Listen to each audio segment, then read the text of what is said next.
When I was 5 months pregnant and diagnosed with cancer, Ethan was still carefully taking care of his first love. He said, "Sophia saved my life. I can't just ignore her, you understand, right? In the end, I died." Yet he knelt in front of my corpse, filled with regret, saying he was sorry. At 5 months pregnant, I received my biopsy results, advanced uterine cancer. The doctor advised that I should have an abortion immediately and then undergo a hysterectomy followed by further chemotherapy. I desperately tried to hold back my collapsing emotions, listening to the doctor's instructions with blurry eyes, unable to believe or accept it. Ethan suddenly called me. He said, "I have something to do tonight, don't wait for me. You're pregnant, so remember to rest early." I didn't respond. I knew today was the day his first love, Sophia, returned to the country. "Emily?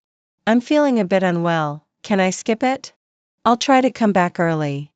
His voice was gentle, but he didn't ask what was wrong, and his attitude was resolute. "Ethan, I'm driving, I have to hang up." He wouldn't give me many explanations, it was always up to him, just like our marriage. We were childhood sweethearts. I had liked him for many years, but he had his first love in his heart. I confessed to him countless times growing up, only to be rejected just as many times, until his first love married someone else, and he finally settled down and married me.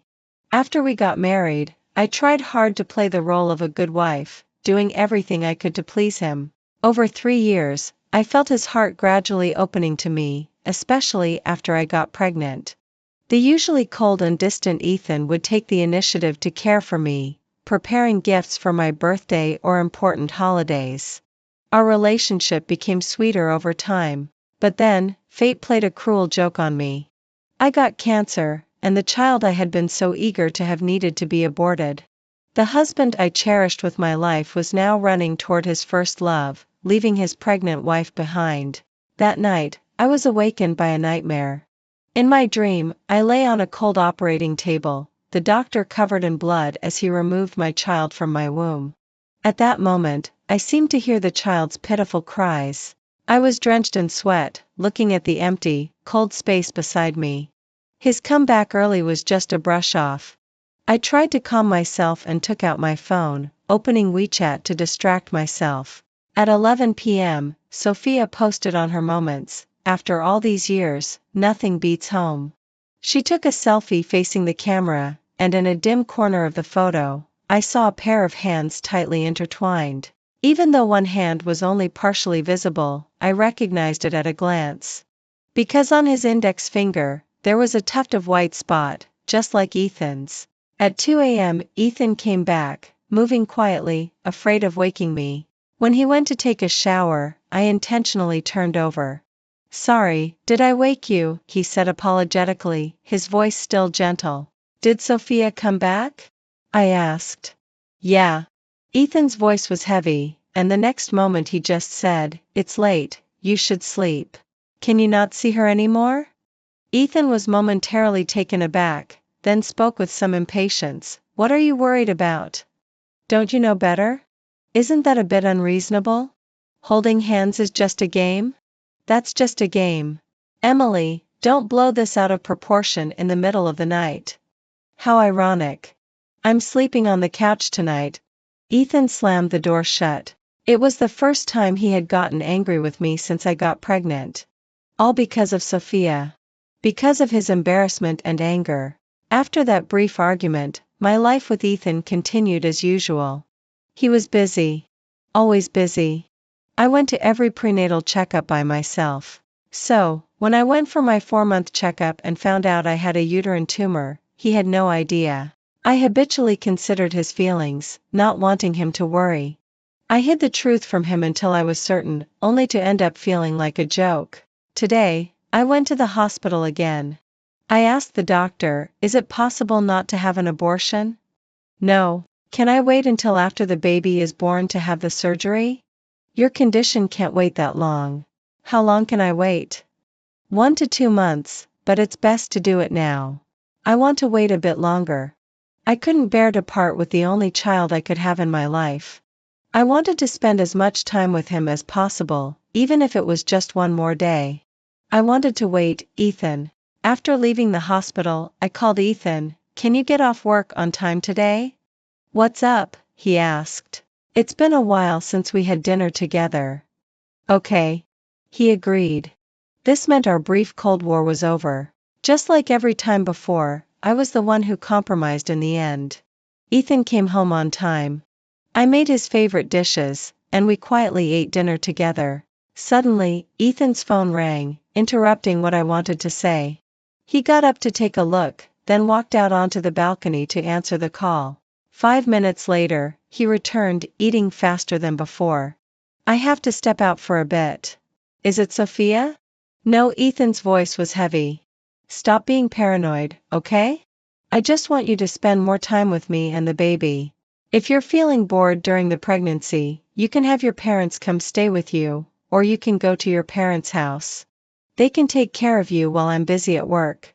I'll feel better knowing you're not alone. I remained silent, a bitter smile on my lips, sad yet ridiculous. He didn't even look at me. He turned and walked towards the door.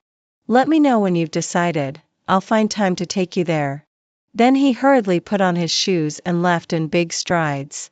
I actually saw it just now.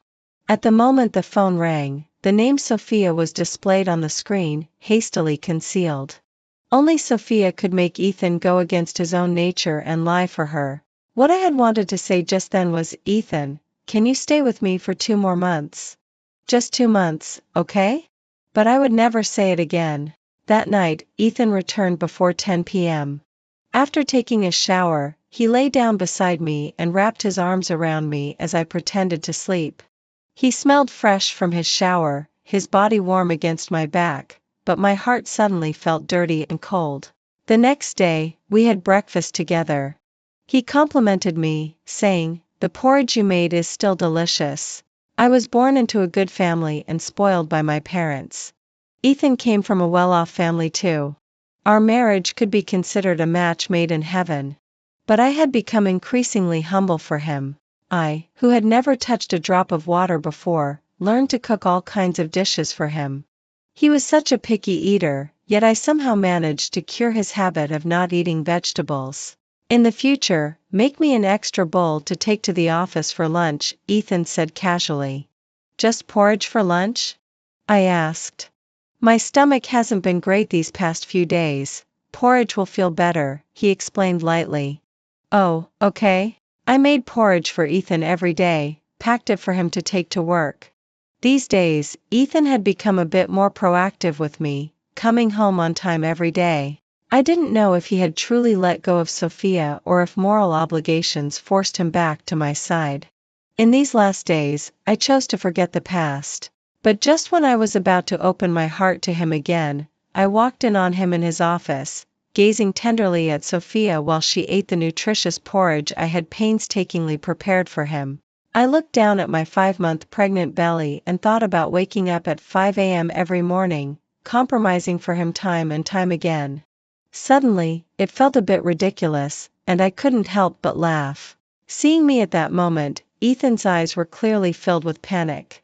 He approached me, wanting to explain, but opened his mouth without saying anything. Emily, Sophia, on the other hand, greeted me graciously. I was just looking for an opportunity to thank you. Thank you for making me the nutritious porridge every day. My stomach has improved a lot in just a few days. I wasn't crying from the pain like I was that night. So that night, Sophia had a stomachache and Ethan rushed to her. It turned out that Ethan's sudden closeness to me was only because of his guilty conscience. I realized that between the 3 of us, I was still the outsider. Did I say something wrong? Sophia asked cautiously, noticing my expression, her eyes glistening with tears. She looked weak and innocent, evoking a natural protective instinct. Her life had indeed been quite unfortunate. I met Sophia when she transferred to our class in the 2nd year of junior high. She was timid and insecure, always showing signs of bruises, which I later learned were from being beaten by her alcoholic father. Later, she somehow became the target of bullying at school, and Ethan saved her and fell in love with her. Childhood sweethearts can't compete with fate. I suddenly became the third party. But in the end, Sophia still married someone else and went abroad. She said she wanted to distance herself from her family of origin as far away as possible. I'm sorry, Sophia apologized to me, always looking to please others and seeming timid. It was as if everyone bullied her and she could only compromise with the world. I was tired of playing along with Sophia. Moreover, I had never won even once back then. I walked straight into the office, picked up the half-eaten nutritious porridge and poured it over Sophia's head. Ah, Sophia screamed, her face losing color. Emily, what are you doing? Ethan shouted angrily, roughly pushing me away. He probably forgot that I was 5 months pregnant. Or maybe he hadn't forgotten. He just didn't care, his heart entirely occupied by Sophia. I leaned against the wall, suppressing the pain in my abdomen, and watched as Ethan tenderly cared for Sophia. How my heart gradually turned from deep love to icy shards. I walked past them coldly. I could hear Sophia sobbing, continuously murmuring, Ethan, don't worry about me, Emily is pregnant. You should check on her. I'm really fine, yet her hands clutched Ethan's clothes tightly. My patience for their kindness and tolerance finally shattered. I had initially thought just 2 more months and then they could be together. Now, I regretted it. I wanted Ethan to feel lifelong regret. I wanted this pair of scoundrels to get their due retribution. I went to the hospital. Ethan's shove hadn't caused me much harm, but the doctor urged me to have the surgery soon. When I returned home, Ethan was sitting on the sofa. On the coffee table, there was a bouquet of fresh flowers and a chocolate lava cake that I loved. When he saw me, he got up and walked over with the bouquet, saying, Emily, I sincerely apologize for what happened today. I initially intended to tell you that the porridge was for Sophia, but I didn't want you to overthink it, so I kept it from you. I smiled faintly. At that moment, my heart was like still water. I suddenly couldn't remember the excitement I felt every time I received a little gift from him. But I still accepted it, saying, it's beautiful. I also bought you your favorite cake. He placed the cake in front of me. I took a bite, and it was overwhelmingly sweet. After getting pregnant, I had hardly eaten sweets. Ethan thought I had forgiven him. In his eyes, as long as he was a little nicer to me, I would be so grateful I'd be moved to tears. After you left today, Sophia cried for a long time and said she upset you, Ethan said without a hint of restraint. I continued eating the cake, revealing no emotion. You know her background, she's always been sensitive and fears offending people, he continued. I didn't respond. I'm worried that because you were angry today, she'll hold a grudge. Why don't you call Sophia and let her know? Is that okay? Ethan looked at me as if it was a matter of course. I lifted my gaze to Ethan. Perhaps he noticed something off in my demeanor. He hurriedly explained and assured me, Emily, this really has nothing to do with Sophia. It was my fault in handling things poorly. I promise I'll do better in the future. I could see a hint of tension and awkwardness in his eyes. Could it be that in my lifetime, I'd finally see Ethan in such a submissive state? Shouldn't I be happy? How will you make it better? Will you never see her again? Ethan hesitated for a second, and then his voice rose slightly. Emily, you should understand. Sophia once saved my life. How could I just ignore her? I laughed. When did Sophia ever save his life? She's back now, alone, and was abused by her ex-husband abroad. Her health is poor, and she has mild depression. I'm the only one she has. So you think of yourself as her savior now? I mocked. Emily, when did you become so aggressive? How many times do I have to say that I'm just taking care of Sophia? I don't have any of the dirty thoughts you think I do. And what about me? Don't I need care? I asked calmly. You're fine, what do you need care for? Besides, don't you have your parents? I suggested you go to your parents' house, but you refused. I stared at Ethan's familiar yet strangely distant face. Ethan, whose husband are you, really? Do you even remember that I'm pregnant? Do you know that the child inside me might not survive? Ethan looked at my agitation, and the shock in his eyes quickly turned to indifference. Emily, you're being so selfish. To prevent me from caring for Sophia, you're actually fabricating such lies, cursing your own child. I'm telling the truth. Even if it's true, it only means that the child isn't destined for us. Even if I'm with you, it won't matter, Ethan said coldly. I just looked at him. Again and again, he crossed my bottom line. Don't look at me like that. Emily, I'm trying to live well with you. I don't want you to make this home a mess. Ethan spoke each word slowly. At the end of the day, today you poured porridge over Sophia's head, that's your fault. Apologizing to her is reasonable. Ethan, do you think one day you'll regret treating me like this? I asked him. Emily, I've been good enough to you, Ethan said firmly. Otherwise, I wouldn't be here in this house right now. So Ethan meant that because he still felt some responsibility, he would continue living with me, otherwise, he would have been with Sophia long ago. I'll call you. After you apologize to Sophia, we'll consider this matter settled. In the future, let's not bring it up again. I'm still your husband, and you're still my wife. Our marriage continues, he said generously. Then if I don't apologize, does that mean our marriage ends here? I asked Ethan calmly. The anger in Ethan's eyes was hard to conceal. Emily, do you really want to force me like this? Isn't it about wanting a reasonable excuse to be with Sophia, allowing you to abandon your pregnant wife without any guilt and feel at ease with another woman? I'm giving you that excuse now. Shouldn't you be happy? You're really going to drain all our feelings away, Ethan said, his face darkening. Ethan, aren't you? Ethan glared at me fiercely and then slammed the door as he left. I watched Ethan leave coldly, feeling utterly desolate. That night, Sophia posted on her social media again. The photo was taken from her living room, capturing the round moon in the sky. In the photo, there was a somewhat indistinct silhouette standing on the balcony. In the dim night, you wouldn't notice unless you looked closely. Sophia loved playing these games, scheming. Her caption read, "May we all be together for a long time, sharing the beauty of the moon even from thousands of miles away." In the end, I still messaged Sophia, "Let's meet tomorrow." She replied almost immediately, "Okay." The next day, we met at a cafe. This wasn't our first private meeting. I didn't expect I'd come back, did you?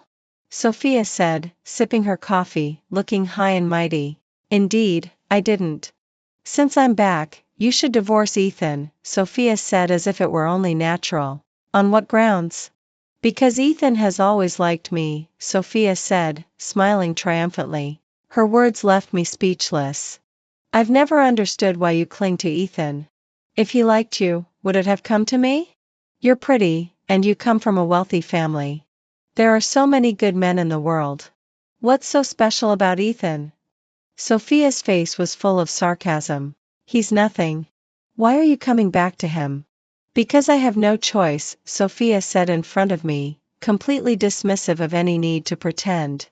In her eyes, I had never been her equal. I'm a divorced woman without any family background. The only one who doesn't mind me is Ethan. I don't want to ruin your marriage, but what can I do?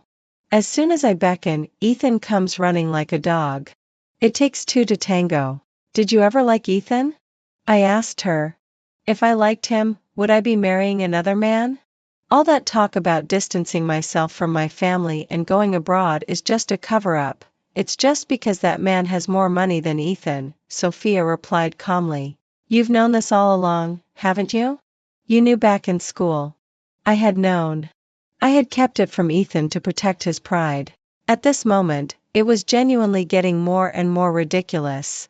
Unfortunately, Ethan is blind, he can't tell who is genuinely good to him. But fortunately, this time I'm determined to be with him. So Emily, just let go, you can't compete with me. Sophia had that kind of confidence that she could have Ethan anytime she wanted. But she didn't understand that people can change, especially when it comes to someone who is close to dying. Is that so? I said coldly, looking at her smug face. Have you forgotten that I'm pregnant? Sophia's expression changed in an instant. Let's not even mention that the law doesn't allow for divorce during pregnancy. Do you really think Ethan would want to ignore societal norms and moral condemnation to abandon me for you? Sophia's face turned frosty. Or do you think that after I give birth, Ethan would abandon his wife for you? I continued to taunt. Sophia, I won't deny Ethan's feelings for you. It's just that this time you came back a bit too late. Sophia gritted her teeth, rendered speechless at that moment. I'll take care of the bill, I called the waiter. After paying, I said to Sophia, I'll cover your share, just consider it compensation for not being able to satisfy Ethan during my pregnancy. With that, I left in a carefree manner under Sophia's furious gaze. Once I was out of her sight, I took a deep breath. I didn't feel as calm as I had portrayed. I trembled as I pulled a voice recorder from my bag. But this wasn't enough. I needed more. I would definitely make Ethan wish he were dead. Once home, I called my best friend, Grace. Grace and I were classmates since middle school. To be precise, she was a classmate of both Ethan and Sophia. She had witnessed our melodramatic love triangle and had often urged me to let go of Ethan, saying that he wasn't worth it. But I was like a madwoman when it came to Ethan. Despite the many better men around me throughout my life, I only loved him. Perhaps it was stubbornness. I was unwilling to accept that after all these years, I had nothing to show for it. At least now I was finally ready to let go. Are you about to celebrate your birthday? I asked Grace. You remember me? I thought once you got involved with that dog, Ethan, you'd forgotten all about me, Grace replied with a hint of disappointment. Grace was a strong woman, always busy and still single. She didn't have a stable, long-term relationship and looked down on marriage, valuing her independence. So she couldn't understand why I was willing to lose myself for Ethan. I need you to help me with something. Go ahead, she said. I explained my plan to her. She couldn't believe it. You can't be serious. Aren't you tired of Sophia already? You want me to invite her to my birthday party? I'll explain later. I really can't understand you, Grace said helplessly, but she eventually relented. All right, next Wednesday night. I'll send you the address. Thanks. Emily, you really can't give up your self-respect for a man, Grace said before hanging up. This time, it wouldn't happen. It wouldn't happen again. On Grace's birthday, I went, visibly pregnant. Sure enough, Sophia was there, along with many classmates. Some classmates teased, Grace, it's rare for you to have a birthday party and invite old classmates. Aren't you always too busy to attend reunions? Grace had a great personality, she graciously responded. It's precisely because I couldn't attend the reunion that I wanted to find an opportunity for everyone to get together. Please, everyone, don't hold back, eat and enjoy yourselves. Grace is so generous. After a round of applause, one classmate saw me and asked, Where's Ethan? Why did you come alone? Are you okay coming here with such a big belly? Ethan had something to do today and couldn't make it. They're all old classmates, what's there to worry about? I answered with a smile. Ethan really isn't being considerate. With so many classmates here, he didn't show up, the classmate grumbled. Little did they know, I hadn't even told Grace to inform Ethan. Ever since our argument, Ethan and I had been in a cold war. As long as I didn't back down, Ethan would maintain this state. Just before the meal, Ethan suddenly arrived. Everyone looked at him in surprise, except for me.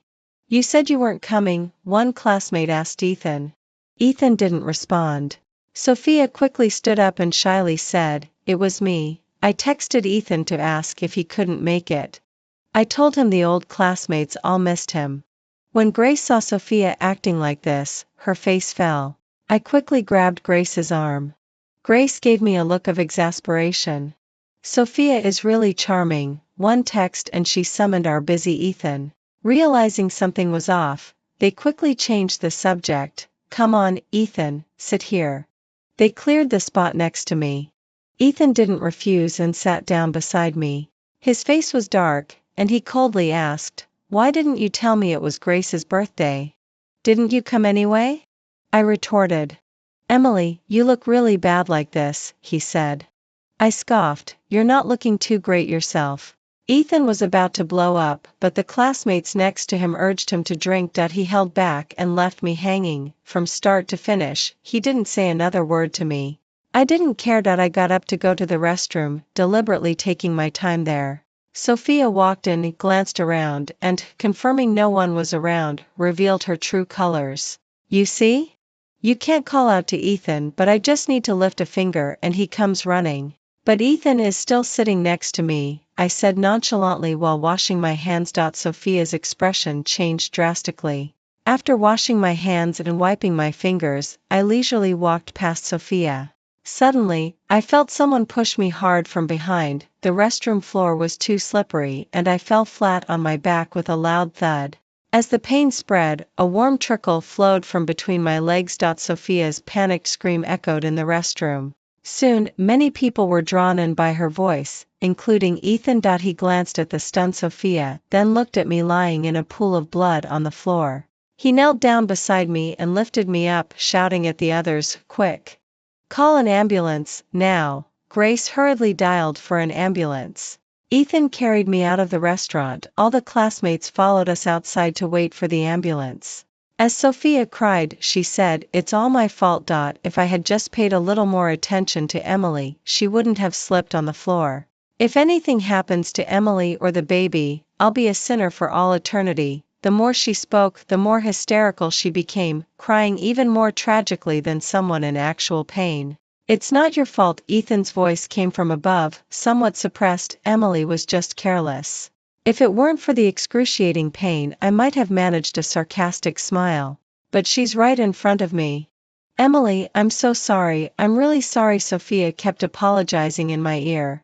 I was genuinely afraid that if I died, she would block my way to reincarnation. Fortunately, the ambulance arrived. Ethan carried me into the vehicle and, as he got in, he reminded everyone, "Keep an eye on Sophia. She's very sensitive and can easily get trapped in her own mind. Don't let her be alone." "Ethan, for God's sake, are you going or not?" Grace, who had already boarded the ambulance, shouted at Ethan. Only then did he follow her inside. The ambulance rushed toward the hospital.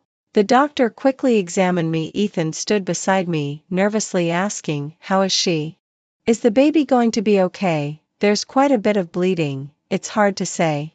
We'll have to wait until we get to the hospital to know for sure," the doctor said. Ethan nodded silently and didn't ask any more questions. Grace was beside herself, her eyes turning red with worry. "Emily, how could you be so careless knowing you're pregnant?" I was in so much pain that I couldn't say a word. But at that moment, I still turned my gaze toward Ethan. Grace couldn't stand my lovesick expression but still obliged my wish. "Ethan, Emily wants to talk to you." Ethan hurried over to my side, looking at me. He was probably startled by the sight of my bleeding self. The concern and anxiety on his face seemed genuine. "Don't be afraid.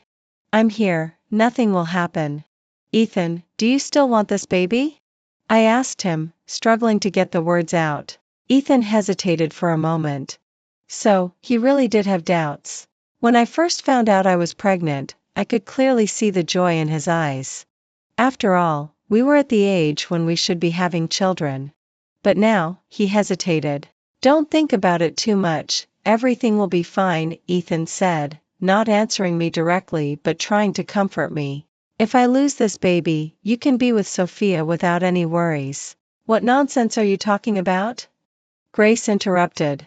"You're in this condition, so stop thinking about such ridiculous things.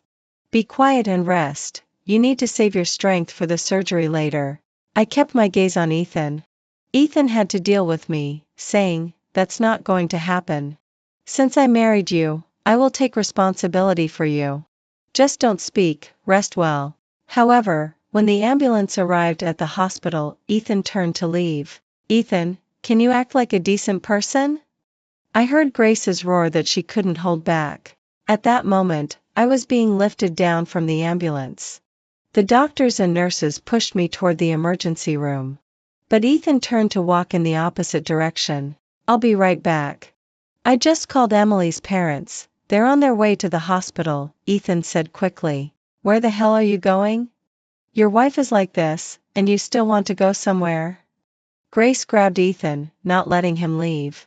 I found it somewhat amusing, laughing until tears came out, not from sadness, but from pain. The pain in my abdomen was so intense that I had the first impulse to want to die. Just now, Lu Chang called to say that Sophia's emotions are very unstable.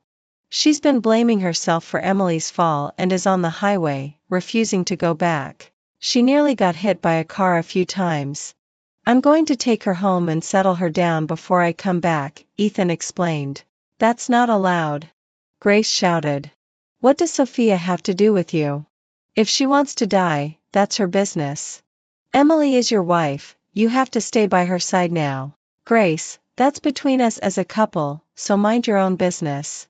Ethan was clearly angry, raising his voice at Grace. Do you really think Sophia is such a good person? Back then, she was deliberately trying to seduce you. All that talk about bullying in school was just her acting. Enough. I don't need you to tell me what kind of person Sophia is.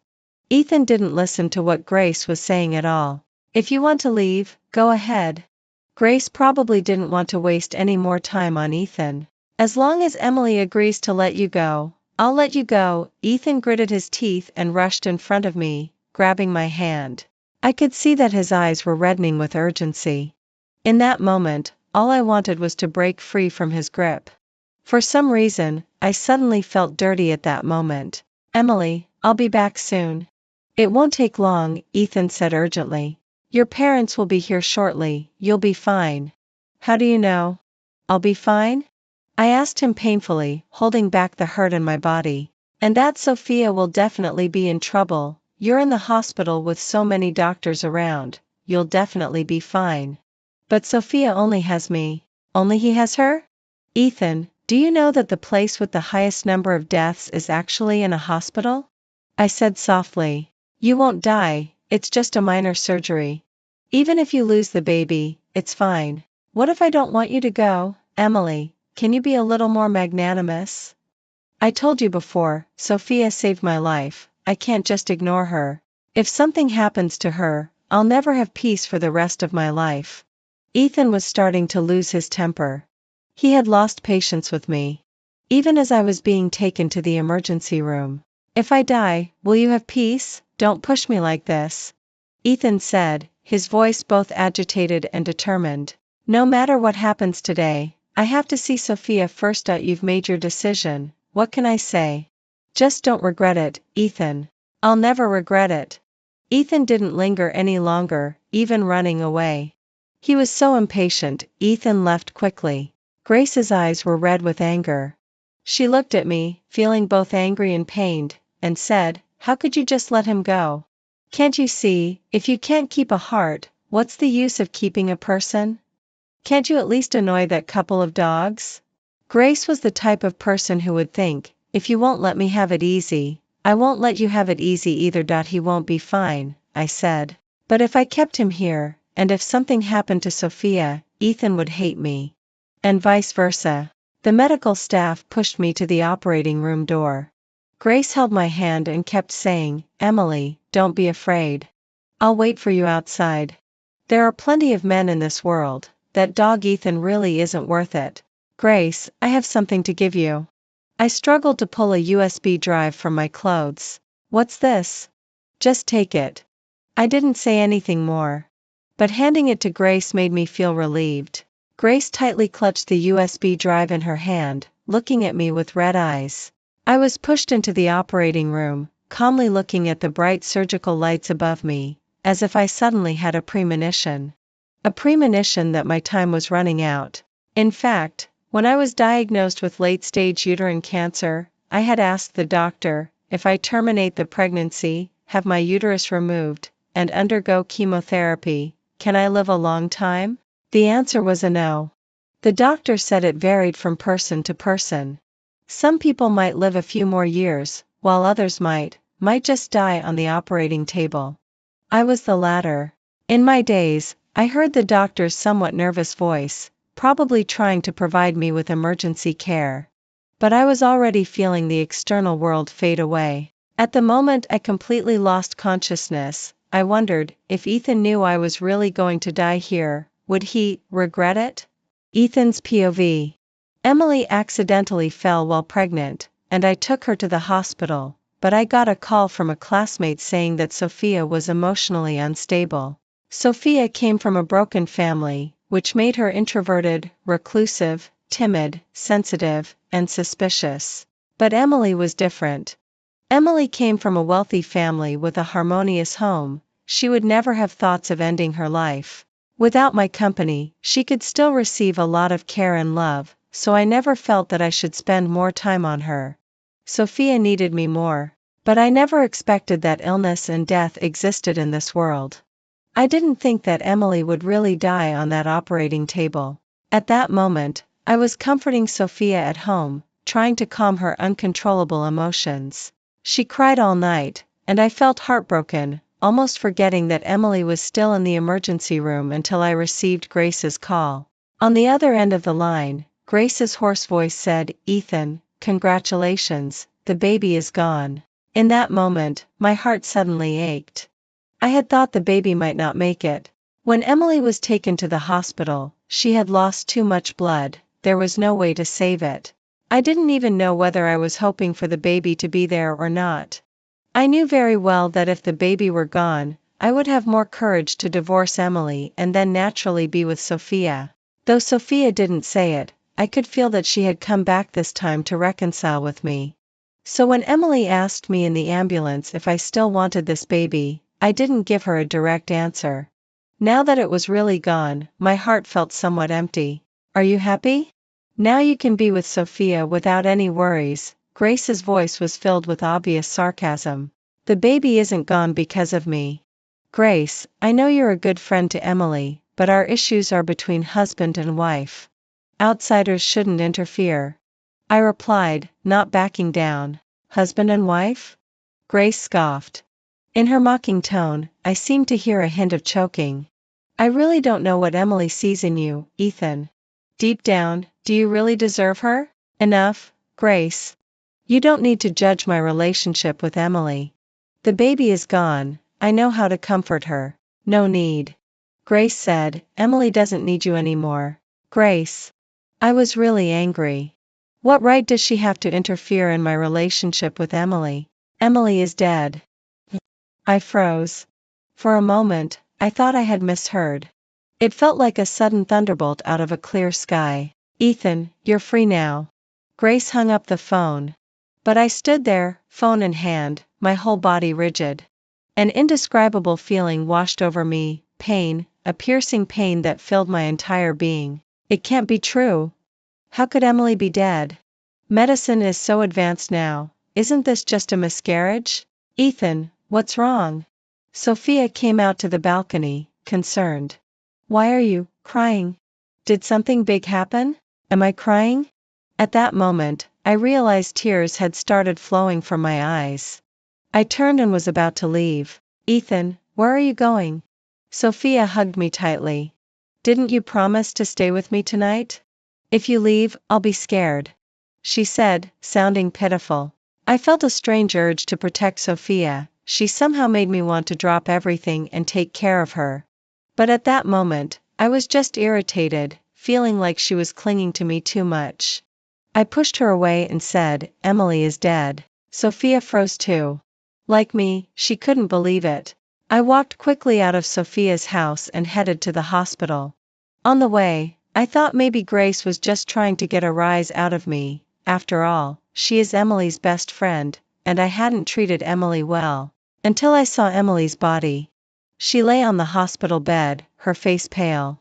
Beside her was a mangled, bloody fetus, fully formed but gone. A wave of overwhelming sadness hit me, catching me off guard and almost breaking me.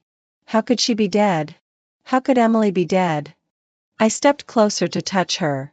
Before I could even get close, Emily's father punched me hard in the face.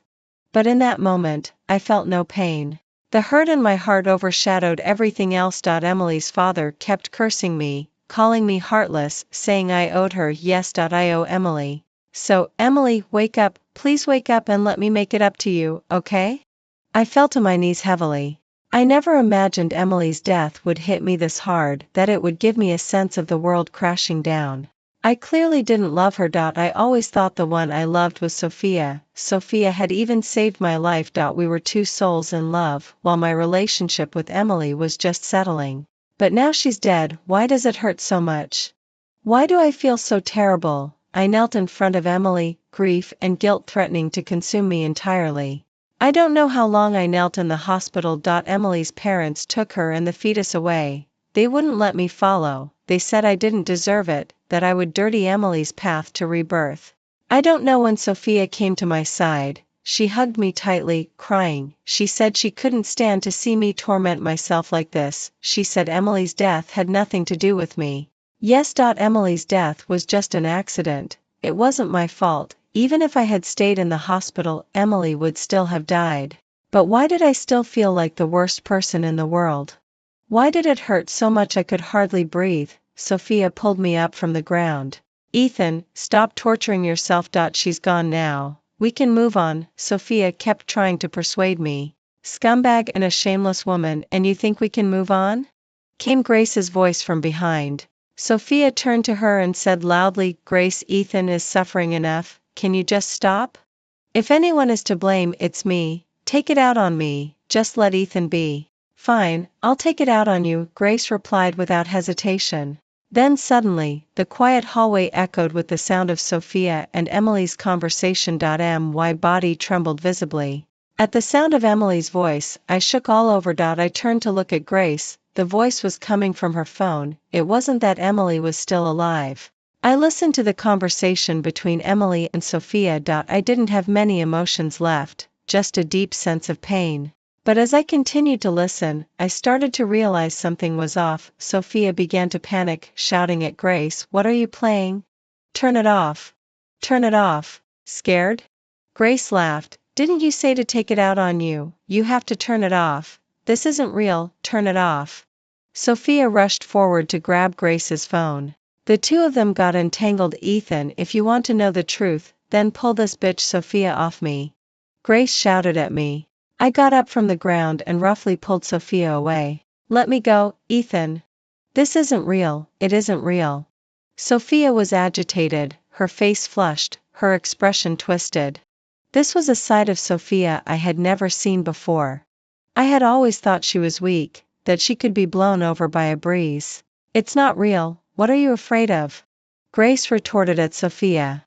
I don't want Ethan to misunderstand me. Stop trying to stir trouble between us. Turn it off. Turn it off. Sophia screamed. Grace sneered, completely ignoring the panicking Sophia. She looked at me and said, Listen closely to what Sophia says next. My throat tightened as I held my breath. I could clearly hear the voice coming from Grace's phone. If I like him, can I still marry another man? All this talk about getting away from my family, going abroad, it's all fake. It's just because that man has more money than Ethan. You've known it for a long time, haven't you? Didn't you know it back in school? Ethan's blind. He can't tell who truly cares for him. But luckily, I've decided to be with him this time. So Emily, let go, you can't win. The voice ended. The hallway suddenly fell eerily silent. I probably looked terrifying. I stared at Sophia, my eyes bloodshot. No, it's not like that. Ethan, believe me, this isn't my true voice. I was just trying to get back at Emily. She wouldn't let you go, so I said all that. Slap. I slapped Sophia hard across the face. She fell to the ground, staring at me in disbelief, tears welling up in her eyes, looking pitiful. In the past, I could hardly see Sophia's grievances. I couldn't bear to see her shed a single tear. Yet at that moment, I suddenly felt so disgusted, so sick to my stomach. Can't you handle it? Grace looked at us as if watching a joke, saying, There's something even more explosive. Want to see? I clenched my fists. At that moment, I didn't want to, didn't even dare to, but I forced myself to nod, pushing myself to tear open those cruel truths, raw and bloody. See for yourself. Grace handed me her phone. I looked at the video on the screen and pressed play. On the screen, Emily and Sophia were in the bathroom, just before Emily's accident tonight. I watched Emily's vibrant figure, saw her alive, and my vision blurred. Suddenly, Sophia shoved Emily, who was walking in front of her with a pregnant belly, completely unguarded. And just like that, I saw Emily fall to the ground. I caught a glimpse of Sophia's sinister smile, even as she let out a frightened scream a moment later. Ha! I laughed. I laughed so hard that tears came out. It was a madness to the extreme. Sophia seemed frightened by my expression. She got up, saw the video in my hand, and her face instantly turned pale, continuously shouting, "No, it's not like that. Ethan, let me explain. No. It was Emily, she set me up. How could there be this video unless she designed it? What's the matter? You did something wrong and got caught red-handed, and it's someone else's fault? Sophia, do you really have no shame?" Grace spat out through clenched teeth. Ethan, believe me. Ah. I pushed Sophia away. I found her utterly disgusting. I've sent you everything. Whether or not you want to report it, that's up to you. After all, Emily never intended for you to know the whole truth. If I hadn't found this evidence on her, she might have hidden it from you for the rest of her life. I clenched my fists, feeling an unbearable pain in my chest. It hurt so much, I felt like I was going to explode. Let me tell you 3 things. First, during that school camping trip when you accidentally fell into the river, it was Emily who risked everything to save you. When you woke up, you insisted it was Sophia.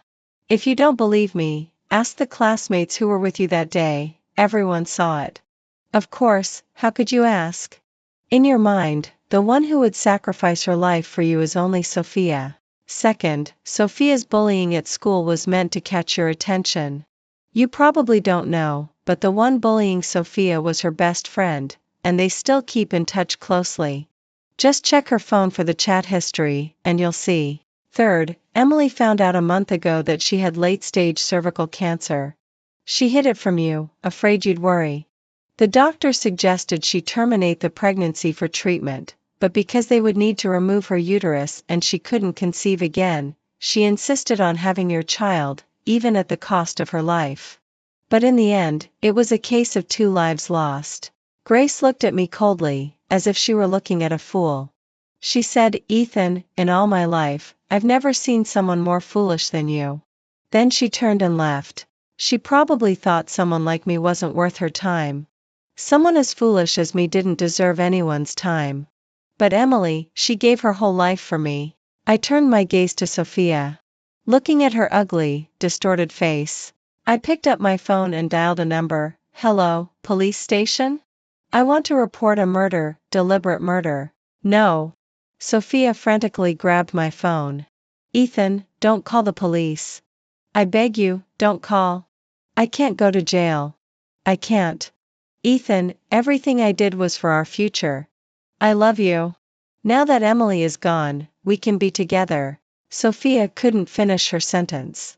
Because I suddenly tightened my grip around her neck. Her entire face turned crimson, her eyes filled with terror. She tried to push me away but was powerless. Her face was filled with panic and fear. "When you plotted against me, when you pushed Emily down, did you ever think about being scared? Did you ever think this day would come? Did you ever think you'd face retribution? Sophia, we should go to join Emily and that child who never had the chance to be born." I killed Sophia, slowly watching as she lost her breath in my hands, giving up her struggle completely. Looking at Sophia lying motionless on the ground, I felt no fear, not a hint of sadness. Only a sense of revenge. I felt liberated. Later, the police took me away. Murder charges, it should be the death penalty. I really deserve to die. Extra, Emily's part. I didn't die. On the operating table, I lost a lot of blood, teetering on the brink of death, yet the doctors brought me back. I came back, but it felt like I lost half my life. The baby, of course, was gone. Perhaps, he just came at the wrong time. After I came out of the operating room, I had my parents, Grace, and the medical staff help me put on an act. I only said I wanted to completely sever ties with Ethan, not mentioning anything else. They were very supportive of me. Then came the scene of Ethan kneeling before my body. After that, my parents accompanied me to the hospital room. Grace left. I knew what she was going to do. With Grace's personality, there was no way she would let Ethan off the hook so easily. I could even guess how guilty and regretful she would make Ethan feel. This was our unspoken understanding. It could also be interpreted as everything being part of my intentional design. Just like when I filmed the video of Sophia pushing me down. That day, I intentionally said I was pregnant, knowing Sophia would surely try to find a way to get rid of the child in my belly. This child was not meant to be, and I used it to complete Sophia. So I went to the bathroom and secretly placed a hidden camera in a corner that could capture the whole scene, waiting for the fish to bite. Sure enough, Sophia made her move. I lost a lot of blood and was rushed to the hospital. I even anticipated that Sophia would find a way to get Ethan to leave. Everything was part of my plan. I gave the USB drive to Grace, who would check it out immediately. In addition to the audio recordings, I also told Grace that I had a video of Sophia framing me on my phone, which could be downloaded from the camera app. Grace would know exactly what to do next. Later, I heard that Ethan killed Sophia and was arrested. I wasn't the least bit surprised. With Ethan's personality, how could he endure being deceived like that? Coupled with his guilt over me and the child, he would choose such an extreme way out. It was somewhat expected. It could also be considered one form of revenge. After that, I was transferred to the most authoritative cancer hospital in the country, where I underwent surgery and chemotherapy again. Over the course of a year of treatment, the doctors said my condition had been somewhat controlled. If I took good care of myself, living another 10 or 8 years, or even as long as a normal person, was not impossible. When I returned from the hospital, I heard that Ethan had been sentenced. He wasn't given the death penalty, instead, he received a life sentence. A life sentence might be worse. I didn't go to see him. I didn't know when it started, but perhaps after experiencing life and death on the operating table, I really let go of Ethan completely. This man had truly uprooted himself from my heart, leaving no trace behind. After all, life is precious. In the remaining days, I just wanted to make the most of my time and not let my heart go to waste. Heart go to waste. Heart go to waste. Heart go to waste. Heart go to waste. Heart go to waste.